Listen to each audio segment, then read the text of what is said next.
कहानी की शुरुआत में हमें पता चलता है कि भविष्य में जेलों में बंद कैदियों पर होने वाला खर्चा बचाने के लिए सरकारें कैदियों को सुनसान आइलैंड पर मरने के लिए छोड़ने लगी हैं। ऐसे ही एक आइलैंड पर लगभग 500 कैदियों को इतना कम खाने के साथ छोड़ दिया गया कि वह जिंदा रहने के लिए एक दूसरे का शिकार करने पर मजबूर हो गए। मूवी की शुरुआत होती है एक पहाड़ी इलाके से, जहाँ जिलिन नाम का एक आदमी रुकने का ठिकाना ढूंढ रहा था। थोड़ा चलने के बाद उसका पैर मुड़ गया और वह एक जमी हुई नदी में गिरकर फिसलने लगा। जैसे तैसे वह बाहर निकला और आगे बढ़ना जारी रखा। थोड़ी देर बाद उसे बहुत थकावट महसूस हुई तो वह एक पत्थर पर बैठकर अपने अतीत के ख्यालों में खो गया। जिलिन 6 लोगों के कत्ल के जुर्म में उम्र कैद की सजा काट रहा था।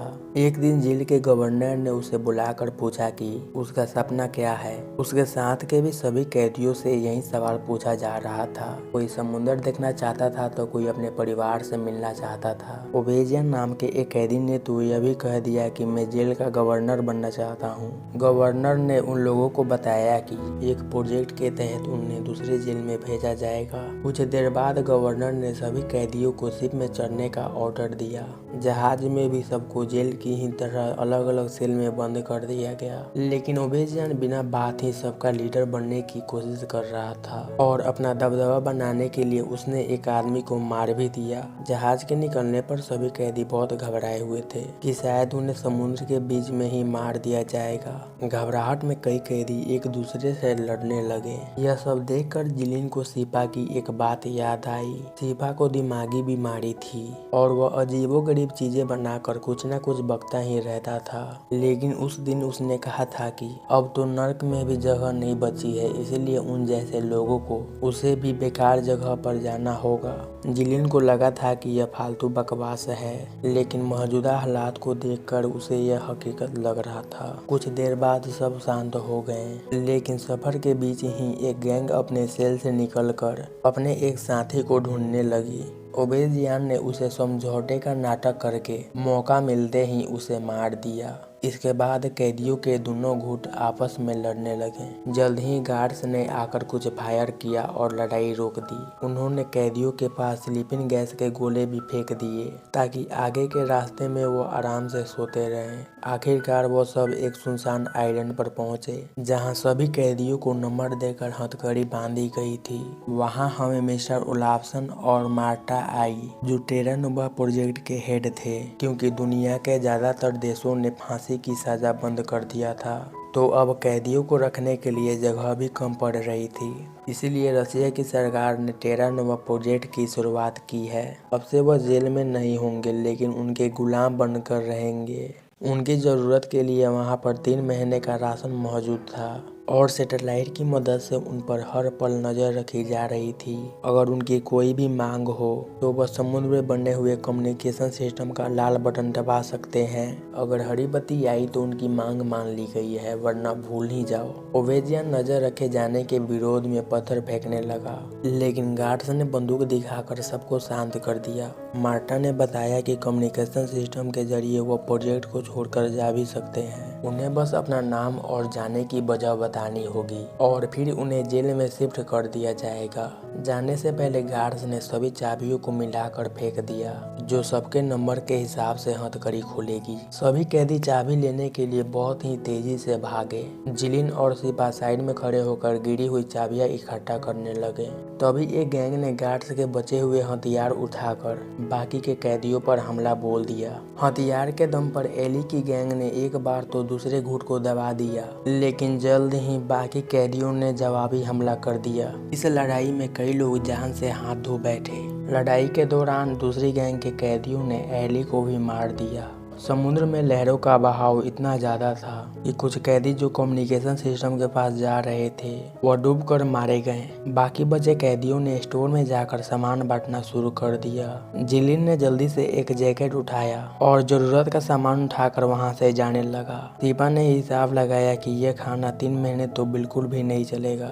इसके बाद जिलिन उस जगह को छोड़कर अपने रास्ते निकल पड़ा और हम उस जगह पर पहुंच गए जहाँ से कहानी की शुरुआत हुई थी। वह एक ठिकाना ढूंढकर आराम करने के लिए बैठा और अपने परिवार का फोटो देखते हुए उन्हें याद करने लगा। बेचारा जिलिन अपने आंखों में आंसू लिए वहीं सो गया। थोड़ी देर बाद उसे आवाज सुनाई दी तो उसने देखा कि कैदियों के खाने में तो चूहे भरे हुए हैं। तभी बारिश होने लगी तो उसने एक छोटे से चट्टान के नीचे अपना अड्डा जमा लिया। उसने आग जलाकर थोड़ा सा पानी गर्म किया और बारिश रुकने का इंतजार करने लगा। बारिश बंद होने के बाद उसने एक पक्षी का शिकार किया और उसे पकाकर खाने लगा। तभी सीपा भी वहां पर आ गया। उसने जिलिन का चाकू चुराने की कोशिश की लेकिन जिलिन ने पहले ही उसे देख लिया था। सीपा ने खाने का स्वाद बढ़ाने के लिए थोड़ा सा नमक दिया तो जिलिन ने भी उसे अपना शिकार बांटना सही समझा। खाना खाने के बाद सीपा एक चट्टान के किनारे जाकर कहने लगा कि वह कूदना तो चाहता है पर उसे डर लगता है।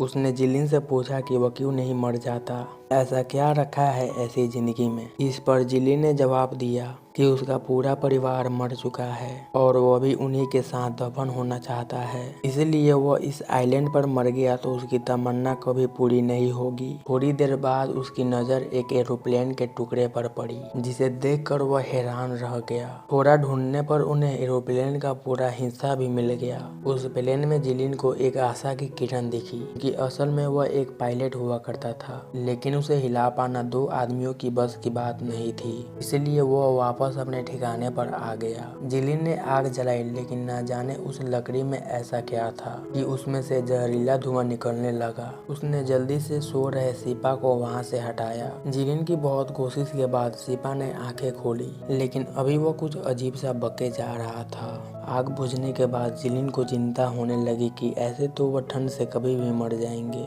ठंड से बचने के लिए उन्होंने बेस पर जाकर कोयला चुराने का प्लान बनाया, लेकिन बेस पर ओबेजियन और उसके गैंग ने कब्जा कर रखा था। वो बाकी सबको कब्जा करके रखते थे और सिर्फ एक बंद जगह में ही घूमने देते थे। वापस जाते समय सबको भाग कर जाना पड़ता था और जो भी आखिर में रह गया वो लोग उसे मार कर खा जाते। जिलिन और सीपा को आखिरकार कोयला मिल गया और वो ठंड के मारे आग के पास बैठ गए। जब वो गैंग किसी कैदी को पकाने के लिए ला रही थी तो सीपा की आंख खुली और वो जल्दी से एक चट्टान के पीछे छुप गया, लेकिन जिलिन अभी भी वहीं सो रहा था। उसे छुपाने के चक्कर में ओबेजियन के लोगों ने दोनों को देख लिया और उन्हें पकड़कर बेस में ले गए। अगले दिन घूमने के बाद सभी कैदी अंदर की तरफ भागे, लेकिन जिलिन वहीं पर खड़ा रहा। सीपा उसकी जान बचाने के लिए उसे अपने साथ ले गया। उन जल्लादों ने एक आखिरी बचे हुए इंसान को बड़ी बेरहमी से एक खंबे में बांध दिया। उसने मरने से पहले पानी मांगी तो सीपा ने तरस खाकर उसे पानी पिलाया। अंदर सभी कैदी भागने का सोच रहे थे। अगले दिन घूमने के बाद सिर्फ 2 ही लोग अंदर की तरफ भागे, बाकी सब यूं ही खड़े रहे। उनमें से एक आदमी ने तो गैंग के एक आदमी पर जोर से पत्थर मारा। जिलिन ने ओबेजियन को ऑफर दिया कि अगर वह उन्हें सरकार से खाने की मांग करने दे तो वह उसे उस जहाज का लोकेशन बता सकता है जो उसे और सीपा को मिली थी। ओबेजियन ने उसकी बात मान ली और उन्हें कम्युनिकेशन सिस्टम तक जाने दिया। उधर ओबेजियन को पता चला कि जिलिन एक पायलट हुआ करता था और उसका पूरा परिवार एक प्लेन क्रैश में मारा गया। जिलिन के दिल पर इस बात ने गहरी चोट की और उसने गुस्से में अपना आपा खोकर फ्लाइट में लोगों को गोली से उड़ा दिया। ओबेजियन को लगने लगा कि इस संगी पायलट को जरूर कुछ वहम हुआ होगा और उस टापू पर कोई एरोप्लेन नहीं है। उसने सभी कैदियों को वापस भागने के लिए कहा। उधर जिलिन और उसके सभी साथी कम्युनिकेशन सिस्टम तक पहुंच गए, लेकिन वह टूटा हुआ था। उन्होंने वापस जाकर ओबेजियन से कहा कि रिक्वेस्ट पहुंचा दी गई है और खाना कुछ ही दिनों में आ जाएगा, लेकिन ओबेजियन उनकी बात नहीं माना क्योंकि हरी बत्ती तो आई ही नहीं थी। उन्होंने फिर से एक बार एरोप्लेन का लालच दिया, लेकिन उसे उन पर विश्वास नहीं था। वह लोग समझ गए थे कि ओबेजियन उनकी बात नहीं मानेगा, तो मौका देकर एक आदमी ने ओबेजियन के गर्दन में चाकू घुसा दिया। उनके पूरे ग्रुप ने मिलकर बाकी के गैंग को खत्म कर दिया। ग्रुप ने जिलिन से पूछा कि आगे क्या प्लान है। उसने सभी कैदियों को आजाद करने का फैसला किया। उसका मानना था कि खाना सच में आने वाला है और उन्हें हरी बत्ती इसलिए नहीं देखी क्योंकि वह टूटी हुई थी। हालांकि बाकियों को उस पर कुछ खास विश्वास नहीं था। जिलिन का असली प्लान तो उस एरोप्लेन को ठीक करके वहां से सबको निकालने का था। आखिरकार उन्होंने सभी कैदियों को आजाद कर दिया और कहा कि अब वह एक दूसरे को मार कर नहीं खाएंगे। उन्होंने कुछ आदमियों को भेजकर एरोप्लेन का काम शुरू किया। कुछ देर बाद सिपा चिल्लाने लगा कि ऑपरेशन लीडर्स बकवास कर रहे थे और उनके ऊपर नजर रखने के लिए कोई सैटेलाइट वेटेलाइट नहीं है, क्योंकि उसके बनाए इतने बड़े साइन को देखकर कोई भी मदद के लिए नहीं आया। जिलिन आदमियों को प्लेन तक लेकर गया और उसे देखकर सभी खुशी से झूमने लगे। उन्होंने उसे असेंबल करके एक पुर्जा बेस तक पहुंचाया। कुछ देर बाद मार्टा अपने गार्ड के साथ वहां पहुंची। उन्होंने गैस के जरिए बाकी कैदियों को दूर ही रखा और सिर्फ जिलिन से बात की। मार्टा ने पूछा कि उन्हें पेट्रोल क्यों चाहिए। जिलिन ने बहाना बनाते हुए कहा कि पावर जनरेटर के लिए, जबकि असल में उन्हें प्लेन उड़ाने के लिए फ्यूल की जरूरत थी। उनके बातचीत के दौरान जिलिन समझ गया कि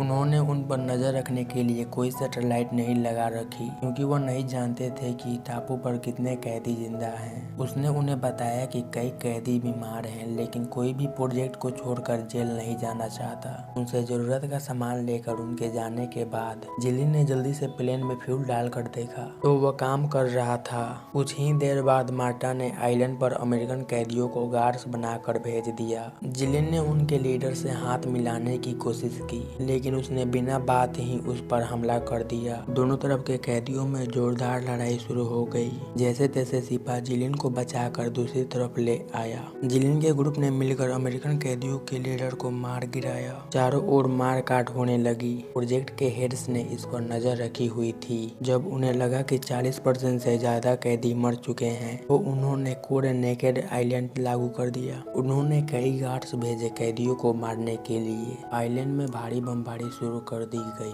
किसी तरह 4 कैदी बच गए थे। उन्होंने मिलकर प्लेन को बाहर निकाला, लेकिन उनमें से सिपा उन्हें अलविदा कहकर चट्टान से कूदने चला गया, क्योंकि अब उसे किसी भी चीज से डर नहीं लगता था। बाकी 3 प्लेन में बैठ गए और जिलिन उसे उड़ाने में कामयाब हो गया। अभी गार्ड्स ने गोलीबारी शुरू कर दी। जिलिन ने बचने की काफी कोशिश की, लेकिन उसके दोनों साथी मारे गए। सिर्फ जिलिन इस आइलैंड से अपनी जान बचाकर निकल पाया और यह मूवी यहीं पर समाप्त हो जाती है।